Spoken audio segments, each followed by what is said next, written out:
Good to see you all. This is the place where we do what we call our community moment, where someone from the Oasis community gets up and shares. It can sometimes it's about their journey. Sometimes it's like Vic had some incredible observations for us last week, and so it's just kind of a open journal time. And this week we're going to welcome our first president of the board of Houston Oasis, Gary Williams, is going to come up and give us a community moment today.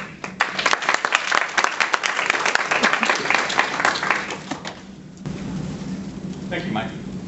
I just wanted to kind of give you, at this point, a little bit of an insight into kind of how we got where we are and what's going on here. To begin with, just to give you a little bit of my background, I kind of come from a mixed background. My mother got religion, sort of, when I was a teenager. I spent some time in a church, completely resisting it, not understanding what it was about. Gave it up. I mean, to give myself, to age myself a little bit, a lot of my philosophical and religious beliefs came from Star Trek, the original series. I actually modeled myself after Spock, and so I had a tendency to reject anything that couldn't be handled by logic, which has its own problems when you're dealing with a teenager, because quite frankly, dealing with teenage girls and teenage boys, logic doesn't have a lot to do with it. So went to college and met my wife, and found out that love and life are not logical, and that emotions and people are not logical, and you can't deal with them completely on a logical basis. And my wife and I clicked, and we've been married 30 some odd years. But we did have some disagreements about religion and what to do about religion. We spent a fair amount of time having arguments and getting to the point where we just put it down because we couldn't come to a conclusion. About the time our children were born, Judy started going back to church, and being that I wanted to be with my family, I went with her. And I met some people there, and I said, okay, I'll give this thing a try. I'll give this church thing a try. I went in with the idea, though, that I was rational and that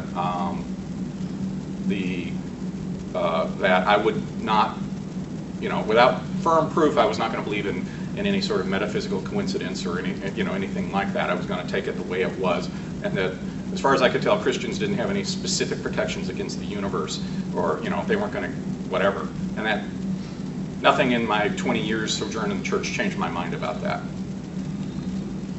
But I also found that there were a lot of good things in a church environment.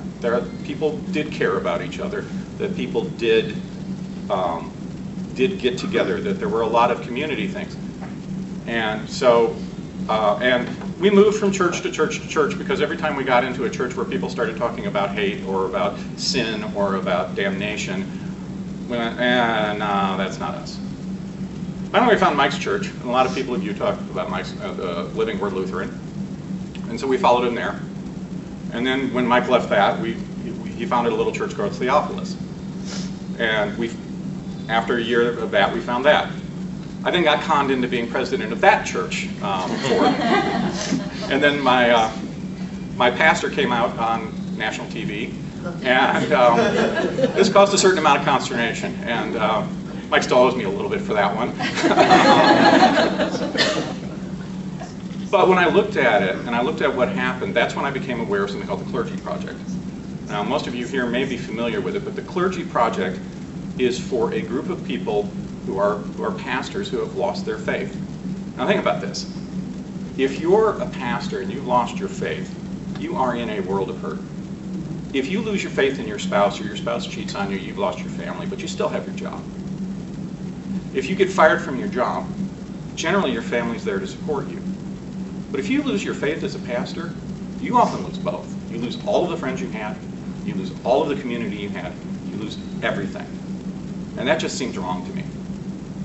That particular thing just looked at me, and I said, these people need help. We need somewhere those people can go. Also, pastors, as a class, are good people.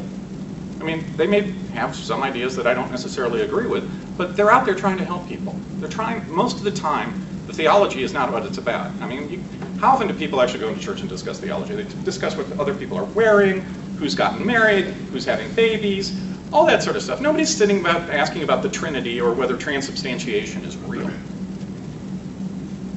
So it seemed to me that there's a resource there that's not that needed that could be used, and that we were throwing away for no good reason, quite frankly. My logic kicked in, and I said, okay, there's got to be a way to fix this.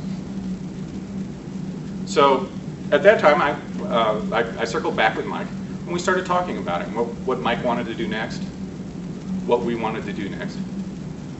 And we came up with this idea of, well, okay, how about we have a church without the theology? How about we build something? Will it work? I don't know. This is an experiment. I mean, this is still an experiment in my mind.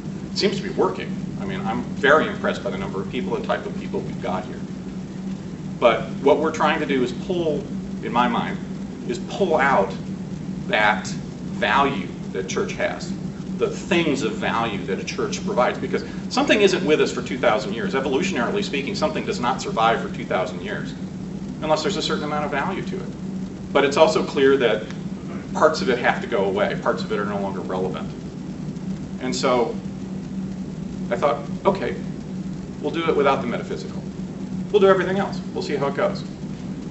We'll try different things. One of my beliefs, and one of the things I learned from one of Mike's early churches, is if you think something needs doing, then go do it. Don't say, oh, somebody needs to do something about this. Go out and do it. One of the things that I would like to build into this community is if you think something needs to be happening, I don't remember the name, but somebody's saying, hey, we need a 12-step group. Okay, let's build a 12-step group. We need to do care for the elderly, let's do care for the elderly. If we need a vacation, whatever it is, school, then let's build that. Let's try it. If it doesn't work, okay. It's an experiment, but that's the scientific method, right? You try it, you make a hypothesis, you try it, and you learn from it. That's what we're trying to do here. When I look at my beliefs, my statement is on Sundays I'm an atheist, on Monday I'm an agnostic, on Tuesday I'm a theist, and every other Thursday I'm a Buddhist. I'm all over the map. I don't believe that any two people have the same faith. I mean, regardless of whether you go in church and profess a faith, profess a creed, or whatever, everybody's on a journey, and you're never in the same river twice. We're always moving along. So I wanted a place where people can come and know that wherever they are today, even if it's not the same as they were yesterday, they don't have to feel guilty about it. If you want to believe in God today, fine. If you want to not believe in God today, tomorrow, fine. If you want to go to some other church or to a church and partake in their rituals, fine. That's not our problem. We don't care. We don't care what your belief is. It's irrelevant to us. We're not anti-church. We're not pro-church. We're not church. It's not our business. It's your business. As long as you accept us and the people in this room for where they are, we'll accept you for where you are. And that's the point. I want a place where people can come together and be a community and not let faith get in the way. That was kind of my idea. And that's where, that's how we got here. And I looked at Mike and said, this is a man who can help teach us how to get there. He's been there, he knows that. He knows the faith community, he knows what's of value, and we can extract some of that stuff. Me, I'm an administrator. I mean, I'm not a philosopher, not a whatever. I'm a project manager in real life. So my job is organization, which is why I said, okay, I'll do the president thing, which doesn't actually require me to do anything. You'd be amazed at how much of leadership, especially if you get a group of people, is basically actually just delegating. So I strongly recommend that if you get pulled on one of these committees like babysitting or Bible school or whatever, take the leadership role, because it's really easy if you do it right. You just let everybody else do the work. You just organize it, make sure it happens. That being said, I want to highlight some of the statements on our website, because while they are not something that we need to hammer home, they're not a creed or anything, they are, I think, fairly critical to understand our mission and what we're trying to accomplish. The first bullet point is people are more important than beliefs. And I absolutely believe that. That whatever we do, however we do, whoever you are, whatever you believe, if your beliefs are getting in the way and hurting people, then your beliefs are wrong. Period. people should not be being hurt because of some abstract concept that you believe. Now, and that's just, from my point of view, basic ethics. The second is only humans can solve human problems. I don't mind somebody praying, saying they want to pray for me. I'm fine with that. But quite frankly, what that means to me is you're thinking about me. And if you're thinking about somebody, do something about it. If someone's hurting, do something. Maybe it's just a hug. Raise their oxytocin level for the day. Give them a hug. Give them a virtual hug on the internet. It doesn't matter, but do something. Don't just, that's one of the things I have disliked in some of the churches I've seen, is people will say, well, I'll pray for you, and it's like, okay, I've done check my box, I'm good. Do something, okay? This community is about doing, okay? That we plan on wanting it to be something where people can do, and as a vehicle and an opportunity for doing. As we grow, as we evolve, we'll see where we go with that. But I really think that if we don't do, if all we are is a group of people getting together and having coffee, then we might as well be a meetup.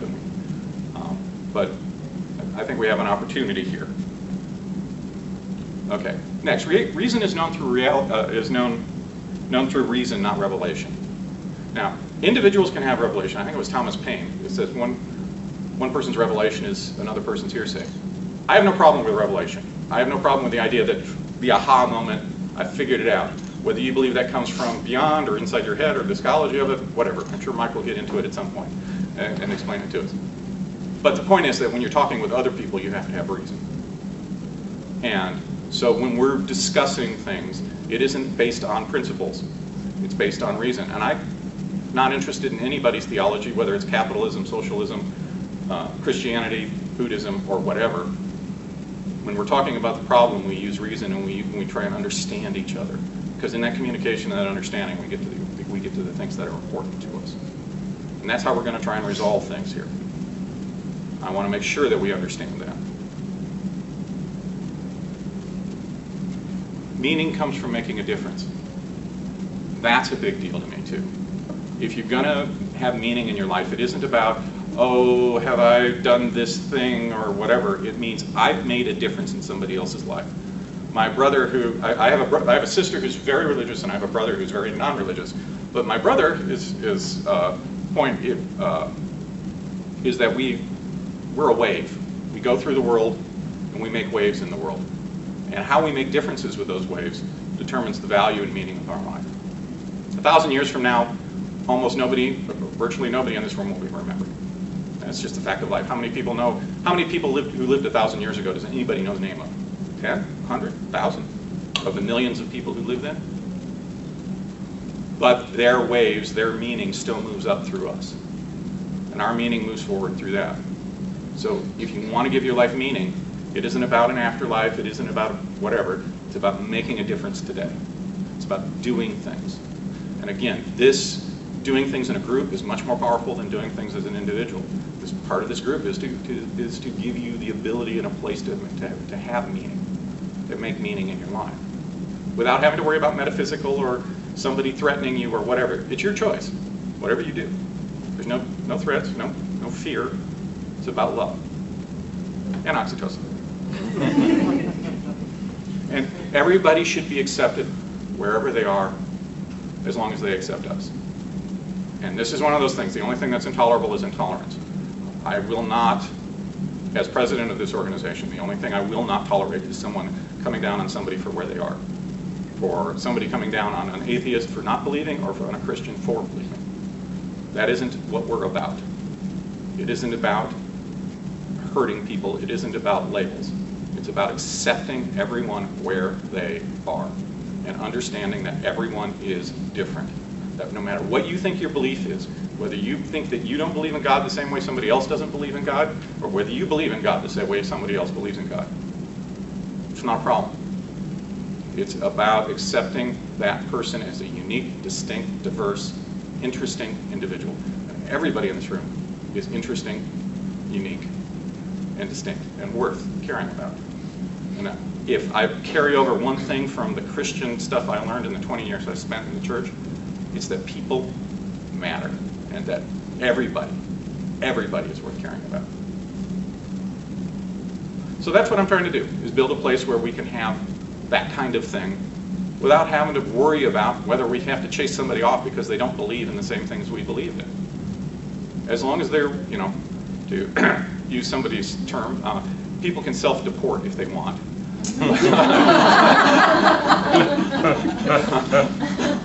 But I do not want to chase anybody off, not unless they're actively trying to hurt somebody else. So that's what we're about. That's, at least in my mind, that's where my thinking was, and why I think this came into being. Other people may disagree, and that's fine. I would expect there to be a lot of diversity of opinion on that. But I appreciate the opportunity to come and talk to you guys. I appreciate the opportunity to come here every Sunday and be with a group of people who have interesting things to say and interesting beliefs. I don't agree with necessarily everything everybody says when they come up with their community moment, but I appreciate it. I really do.